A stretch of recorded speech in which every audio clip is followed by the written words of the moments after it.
Were you looking for a build that was thick, but you weren't into a man? Were you tired of playing Juggernaut, but still wanted to be thick? Is EQ Jug the build for you, but the old you?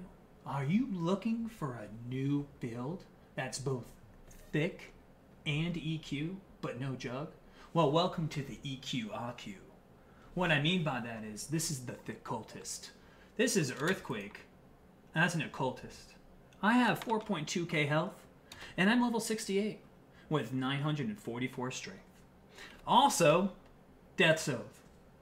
If you're unfamiliar with Death's Oath, well, hold on a second there. The Allelepathy Sorcerer Gloves have to be sold. But you get the gist already. If you're intrigued, be patient. There's more. So I did a theory craft on this build not too long ago, and it's in my theory crafting sessions in 3.1. So if you missed out on that, it's like an hour long. Watch it when you can. It's long. It's like my documented live stream gone video series that I do. So this is the actual build guide for it.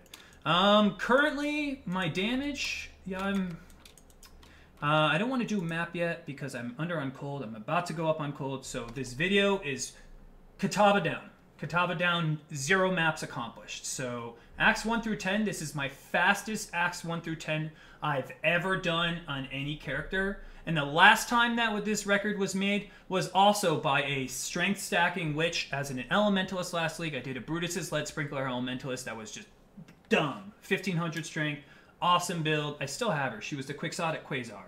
Pillar Occultist, THICCultist for all of you who like dank memes.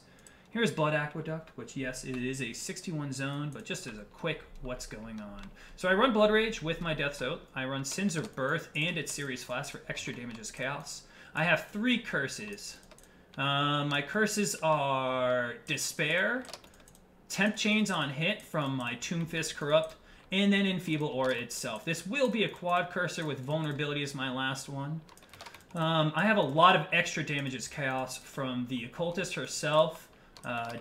What else? Sins of Birth and its Series Flask. So I bought a Sins of Birth for another character, which rip. It ended up not being as good as some of the other flasks. So I decided to use it on this character instead. I have a lot of min-max to do on this character, and I'll explain that after we're done with this Blood Aqueducts. So I actually need to get some kind of map sustain. That is my weakest thing about this build. Excuse me, not map sustain.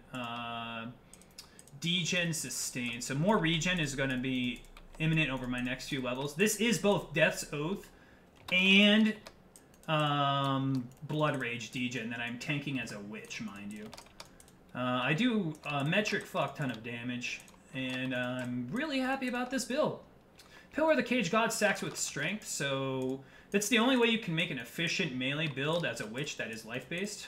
And I did it with Brutus's Lead Sprinkler. You just go out the strength to the left, or excuse me, the int to the left, and when you go out the int to the left, you just convert it over to strength.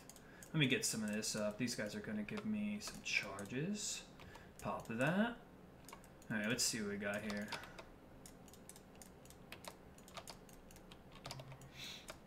So after this Abyss, I will give you guys a full theory of what's going on.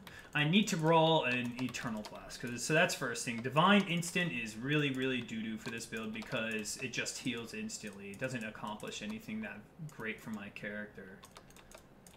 It really doesn't. It just says, here's some HP. It doesn't counteract the degen in any way. So Divines are great for instant, but they are awful for... Like, they're good for that burst HP, but they're really bad for countering degens. And I have a lot of degens. I'm taking 4% physical of my max life, so that does scale with my HP. Naturally, I have a decent amount of HP because I'm sitting just shy of 1,000 strength on this character. Man, I'll tell you what, these Abysses that don't have, you know, like a full circle where you get trapped, they're not very good at actually doing their purpose. It's interesting. I understand that they don't have much of a choice in this layout, but it's interesting. Little side note. So let's explain the theory behind this. Hello, future self. Watching this on YouTube, says Doorway. Alright, so Death's Oath has a Chaos Aura called level 20 Death Aura skill. It's natural, and it's this purple thing you see here, okay?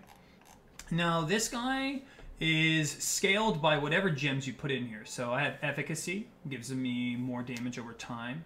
I have Void Manipulation, which is a multiplier to chaos damage. And then I put in Arcane Surge, which made this officially a duration. So by making it duration, I can put less duration in there and also get more damage, but the duration is constant, so it's just another multiplier, essentially. I have Blood Magic in here just so I can use Abyssal Cry. So let's talk Abyssal Cry. Ultimately, this build will be going crit. Currently, I am Resolute Technique. So here's how I go crit.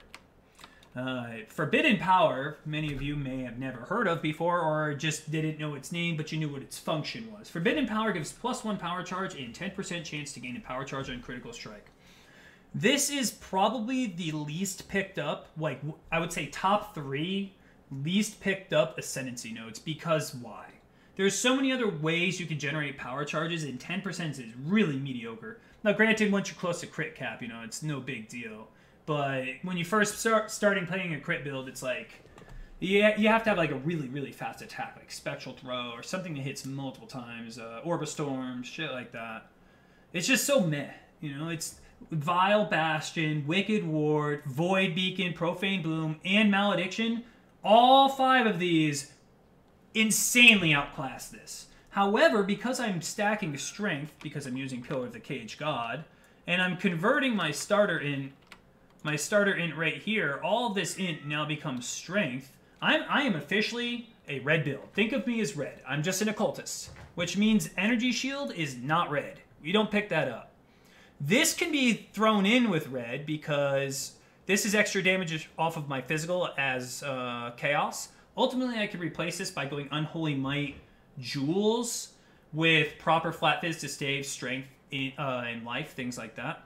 This I'm not taking off ever either, so this is extra damage as Chaos, 20%, 30.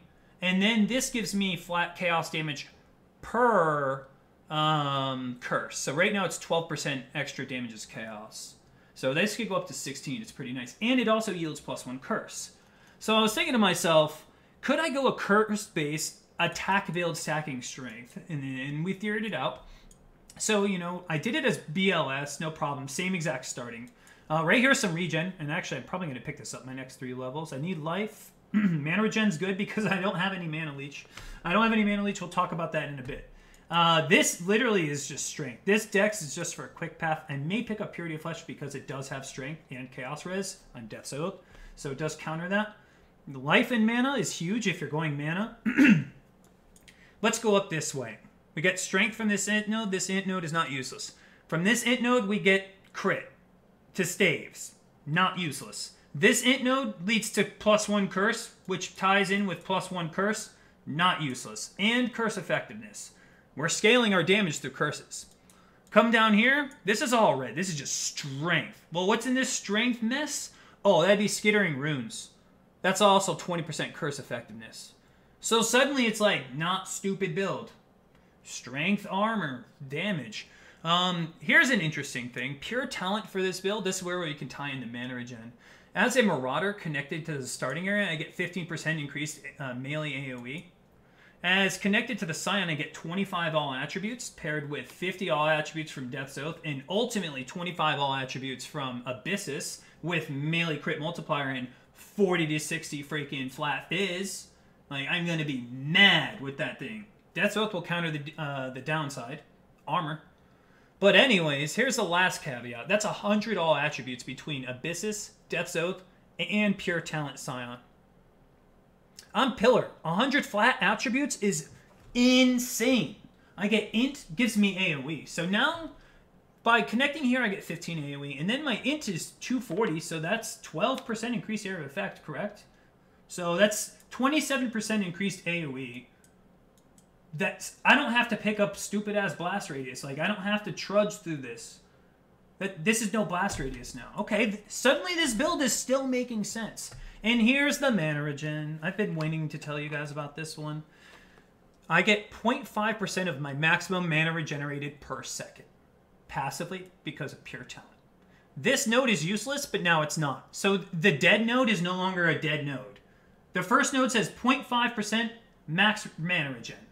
I help Alir because she gives me all res. I'm a pillar build. I need a lot of strength and fizz everywhere, and I'm sacrificing resistance. Res is great. It gives me crit multi. I'm going to crit staff build. Okay. And then the last thing she gives me is mana regen.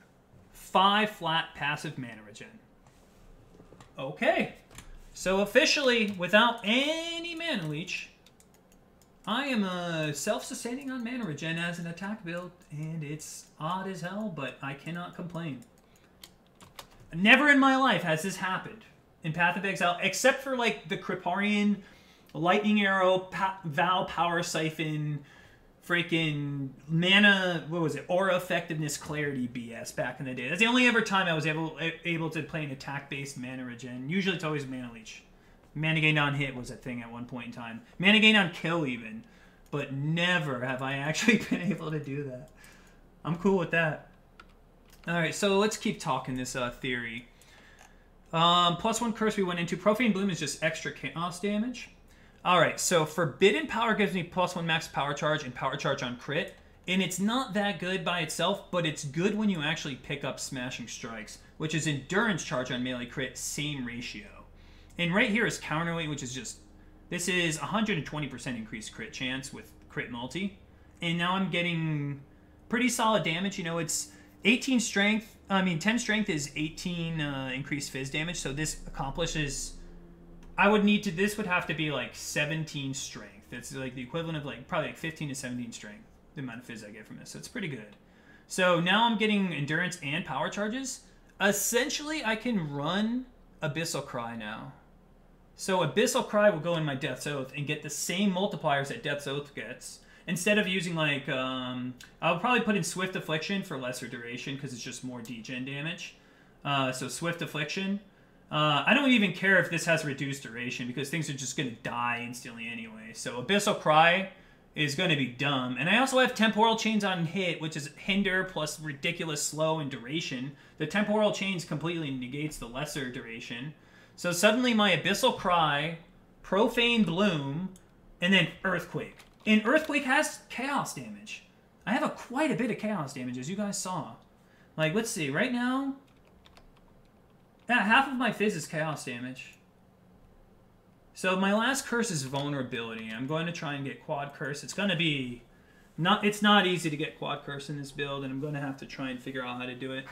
There's a couple ways I've thought about it, and I've even debated dropping Death's Oath for freaking Cost Breeze, but then you lose the Aura, and then you have to go back to Enduring Cry, and then you lose 50 all attributes and attack speed and Leech, and 2 400 armor, and you can't wear Abysses yet. Cost Breeze is out. No life. So it's like, do I get +1 curse on a neck? I don't know, that's difficult. My best piece of gear on this character. You guys ready for it? It's not the Temporal Chains Intimidate. It's not a 2-socket, so it's all right. It's not the Death's Oath. It's definitely, well, maybe it's the Pillar. Deed Below is solid for now. It's not these. Albrons is okay. Gives me 18% strength. It's the Belt. The Belt has currently 48 flat strength, 86 flat life, 12% increased attributes. Let's say that again. 12% increased attributes. 944 strength, 800 flat strength. Let's do that again. 944 strength, 800 flat strength. Thank you very much, Elder. I salute you. Welcome to the new meta. You can also get this roll onto necklaces, so ideally, if you had a perfect roll, Standard League people listen up. This is new meta. An Amber Amulet is 30 strength. You can get 30 all attributes as a suffix, flat. You can get 12% increased attributes as a suffix. And you can get 58 flat strength if you landed the lottery on an Essence Craft. Otherwise, 55. So 55, 30, 30. So that's 60, 115 in a grand scheme of things, 118 in a perfect scheme of things. Then you need, oh yeah, that's also with 12% increased attributes. On top of 115 flat strength. And then you need to get this. Flat fizz, life, and then wed armor percent. Wed, I don't know. Whatever you can get your hands on. High flat life. That is like the perfect, like, creme de la creme neck for not only this build, but Brutus's Lead Sprinkler. However, Brutus's Lead Sprinkler could still use Off's Blood because it does yield Fire Pen and extra damages fire with strength percent and life percent in flat strength. It's still incredible. So I'm going to be scouring the market for the person that's like, Astromentus is better. 4 chaos. And you're like, okay, that's mine now. So I'm just being patient. I bought this for 95 flat chaos, which I think is fair. It could have higher strength, but it's still disgustingly strong. Yeah, Astromentus is I don't want to deal with stats. But you can get so many flat attributes everywhere now, especially if you're Scion, Pure Talent, done, over. So there's a lot I need to do. Last little bit in terms of pathing. I have Quick Recovery to pick up soon. I have all of this life here. So we have 6 life nodes, 7, 8, 9, 10, and a minimum that I could get like soonish because this does yield strength. I want to get over 1,000. I'm going to get over 1,000 strength soon. I also have another Bistule to get in here with strength, life, and all those goodies. I'll show that in a second. Endurance charges actually negate the downside of Death's Oath, so we have to get that. Here's another life point I didn't show. Yeah, so we have 1, 2, 3, 1, 2, 1, 2, 3, 4, 1, 2, 3, 1, 2, 3. We got 1 up here. And then by that point, we should be accomplishing crit. So then once we go crit's a whole different paradigm. We have to pick up precision, counterweight, smashing strikes. We have all of disemboweling, and then we have serpent stance and blunt trauma. One of these days I'm going to craft a blunt trauma herbalism swagger build, but that requires me doing weapon swaps. So for now, the swagger herbalism blunt trauma build will cease to be. Dank maybe. Anyways, I think that's it for this video. If you guys liked it, you can always come and watch me play it on my live stream, twitch.tv/ZenocideGenius. There's a link down below. And you could do whatever the hell all the other YouTubers tell you to do, like hit the plus button or something. Like, I don't know if there's like this. Can I get a medium thumb? Can we make a medium thumb YouTube? Because I don't really care. I think that's what medium thumb is. But cheers for stopping by. Anyways, hope to see you guys soon. Cheers. I'm out.